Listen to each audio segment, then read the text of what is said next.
Estimados estudiantes, bienvenidos nuevamente a esta clase, a esta serie de presentaciones sobre cicatrización de tejidos orales. En este video vamos a hablar sobre el proceso de cicatrización de tejidos duros y blandos que ocurren en la cavidad oral luego de una exodoncia dental. Mi nombre es Pedro Aravena, soy cirujano dentista, profesor de la Facultad de Medicina de la Universidad Austral de Chile y doctor en Ciencias Médicas.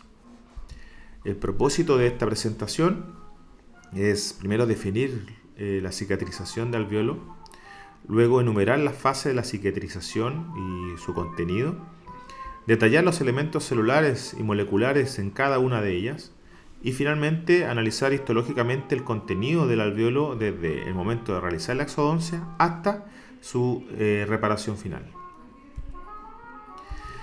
Bien, la exodoncia como tal es definida como una fractura abierta, puesto que se expone el hueso alveolar sin un recubrimiento superficial que lo proteja.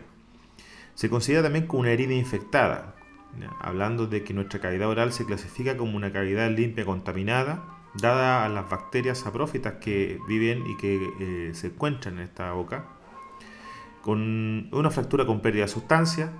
No presenta un tejido que cubra completamente el hueso, por lo tanto su cicatrización ya se describe como de segunda intención. Ahora, luego de haber producido una exodoncia dental, vamos a ver que se generan una serie de etapas hasta su completa cicatrización y reparación. La primera de ellas es la inflamación propiamente tal, que a su vez, como vimos en la sesión pasada, existe una fase celular, una fase vascular, la agregación del tapón plaquetario, la formación del coágulo, liberación de mediadores inflamatorios, edema, limitación funcional, etc. Luego de ello viene una fase de proliferación, cuyo rol principal es la neoformación de vasos sanguíneos,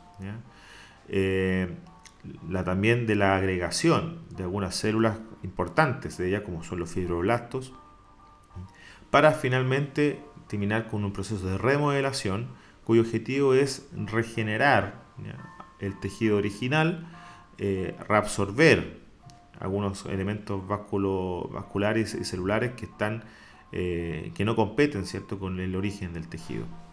Entonces vamos a detallar uno por uno de estos procesos ahora. Partiendo por la inflamación, cuyo detalle ya lo vimos en la sesión pasada, ocurre inmediatamente luego de una exodoncia y se prolonga hasta el quinto día aproximadamente. ¿Qué ocurre allí? Bueno, la formación del coágulo y posterior tejido de granulación. Luego, debajo del coágulo inmigran, ¿cierto?, leucocitos polimorfos nucleares para la fagocitosis de bacterias que invaden, ¿cierto?, el alveolo.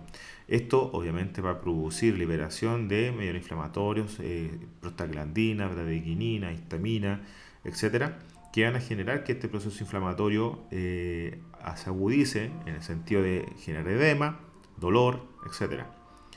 Se eliminan los desechos en el sentido de la fagocitosis, ¿cierto?, que ocurre por las bacterias, y esto es muy importante puesto que al quedar expuestos las corticales vestibulares o linguopalatinas del diente, se depositan inmediatamente los primeros fibroblastos en los procesos, en la fibrina que se genera en el coágulo.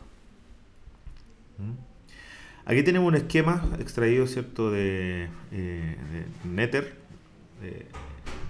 original de Netter, pero extraído del libro de Ellis, donde podemos ver básicamente lo que ocurre en un tejido, en este caso piel, muy similar al tejido alveolar, en la fase de inflamación.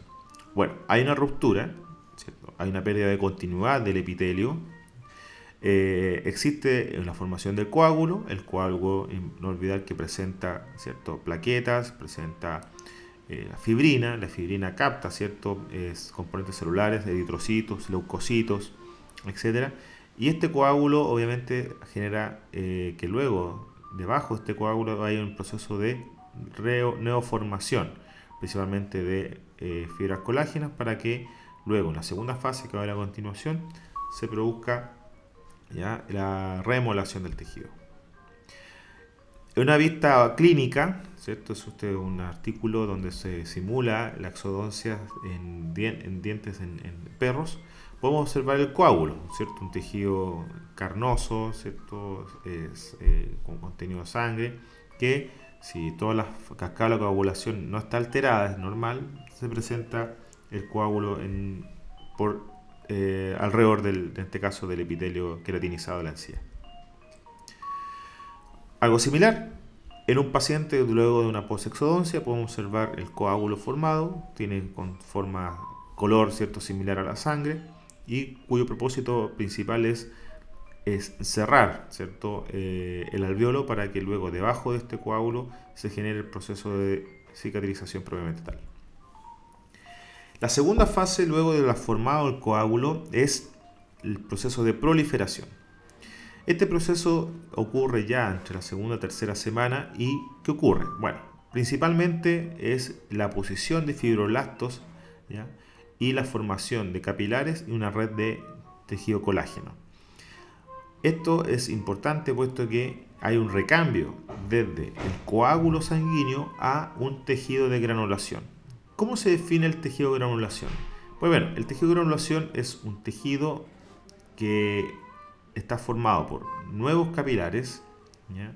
Existe gran cantidad de fibras colágenos, y esas fibras colágenos, que lo que ocurre es depositarse sobre él células como son los fibroblastos y la nueva formación de capilares. A su vez, en la superficie, en el epitelio, en este caso queratinizado de la encía, migra en forma centrípeta hacia el centro del alveolo. Y es ahí donde se produce un contacto entre el epitelio, ¿ya?, de la encía con el tejido de granulación en el coágulo. Otro elemento muy importante es la acumulación de osteoclastos en la cresta ósea, ¿ya?, y es el motivo por el cual se produce una atrofia de los maxilares inmediatamente luego de la exodoncia dental.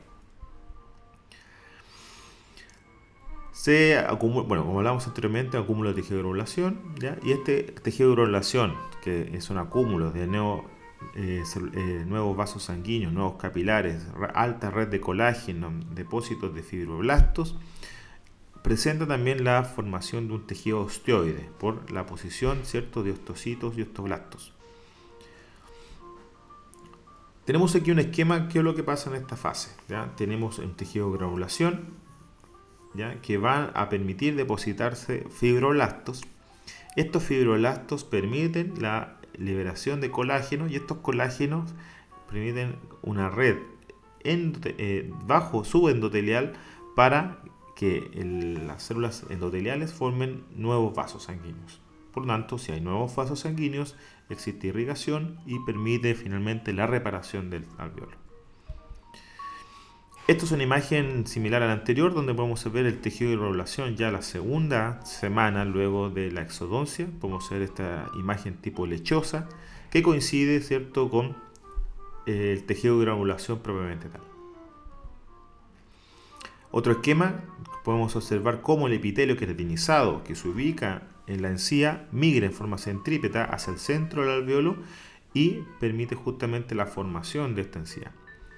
Cuando no existe el tejido de granulación, este epitelio migra hacia el interior del alveolo, ¿cierto?, evitando y impidiendo que el tejido de granulación forme nuevas fibras colágenas, ¿ya?, y por ende evita, ¿cierto?, inherentemente la formación de nuevos vasos y la posición de osteoblastos. ¿Qué significa eso? Se traduce, ¿cierto?, en una reabsorción ósea, puesto que la actividad de los osteoclastos están muy asociadas a la presencia de hueso libre o sin el diente. Un esquema muy similar, ¿ya? Usamos fibras colágenas, la posición de células endoteliales para la formación de nuevos capilares. Y finalmente, la última fase de la cicatrización del alveolo es la remodelación, que este es un proceso bastante más extenso, largo, puesto que se genera una remodelación ósea. Se produce una reabsorción del hueso cortical por la presencia de osteoclastos en las tablas, ¿ya?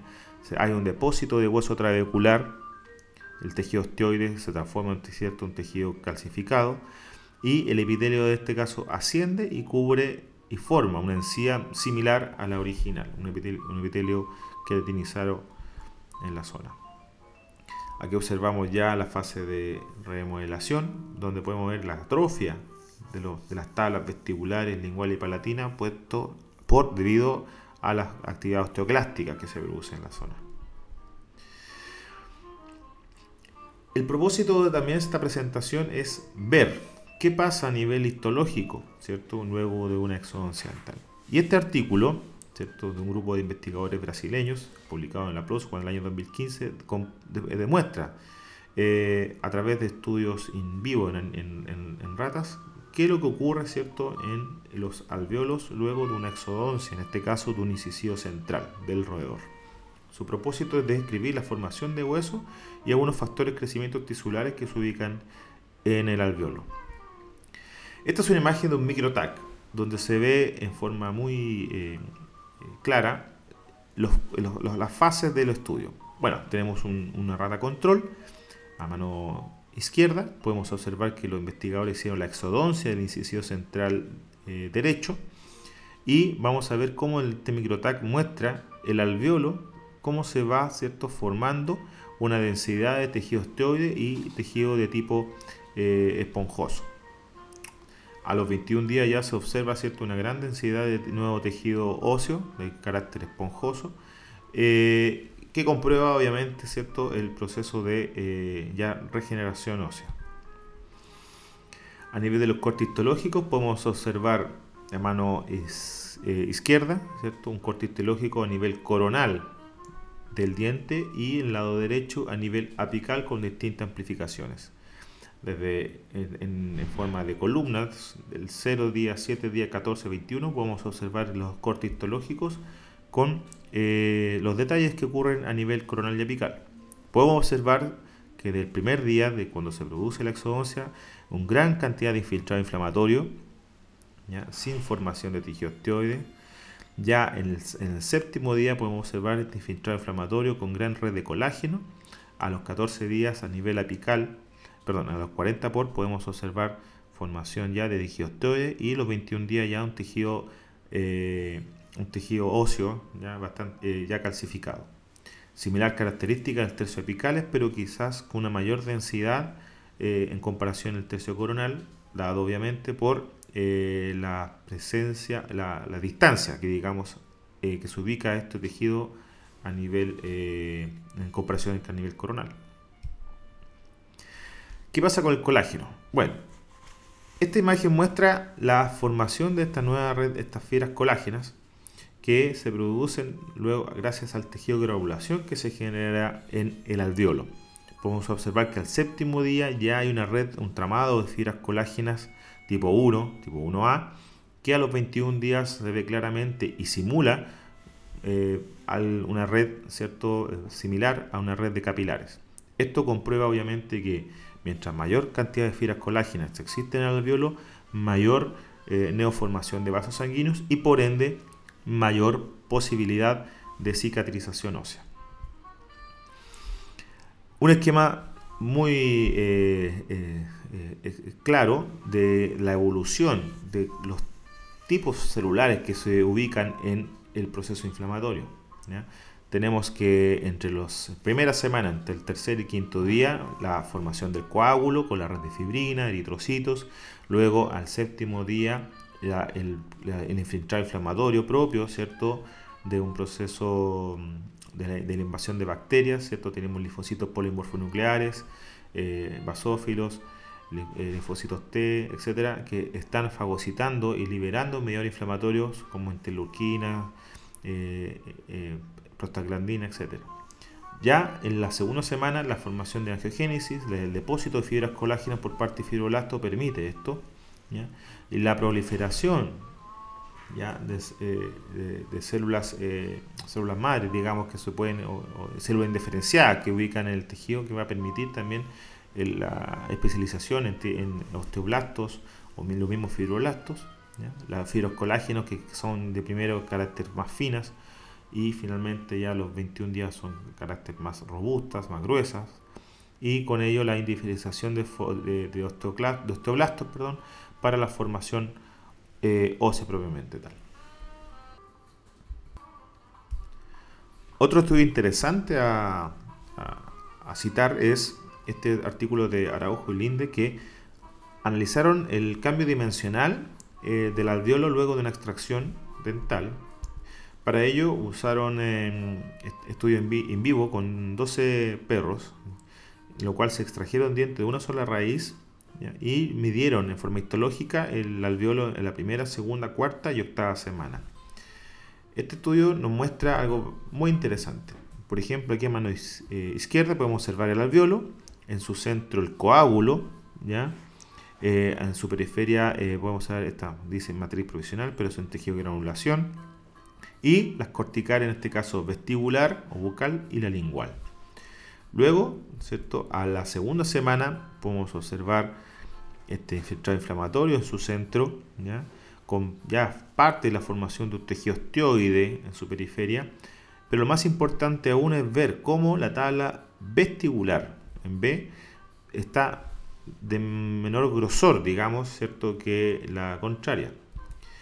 Y algo bastante ya detallado, ¿cierto?, es en la cuarta semana, donde vamos a observar en el centro ya la formación de tejido óseo en forma esponjosa, digamos, y cómo la tabla vestibular se encuentra ya bastante reabsorbida en comparación a su tabla lingual.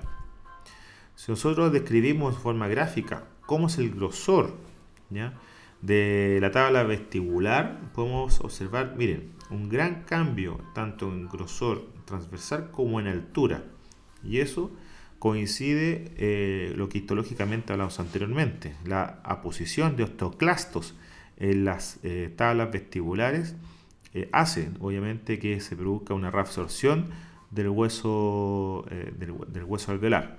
Por ende, es importante en este sentido mantener el hueso alveolar a través de algunas técnicas que son las técnicas de conservación y de regeneración ósea. ¿Ok? Bueno, para terminar, presentamos un cuestionario para su autoestudio. Primero, describir secuencialmente el proceso de cicatrización alveolar con todas sus etapas, y en cada una de ellas incluir el tipo de células involucradas y las proteínas liberadas, ¿cierto?, por tanto las células que participan como por los mediadores inflamatorios. Definir o analizar qué es lo que es un tejido de granulación, cuál es la función del tejido de granulación, cuánto tiempo dura, quién lo reemplaza, cómo se aposiciona, cómo se reabsorbe. Y finalmente, investigar el rol de algunos factores de crecimiento tumoral, como es el factor de crecimiento de fibroblastos, el interferón alfa, y el rol de las metaloproteinasas en el proceso de remodelación del alveolo. Elemento muy importante hoy en día en el concepto de ingeniería tisular. La bibliografía recomendada para responder estas preguntas se encuentran acá. Algunos libros de cirugía bucal, de patología bucal, y los artículos científicos presentados. Importante su lectura.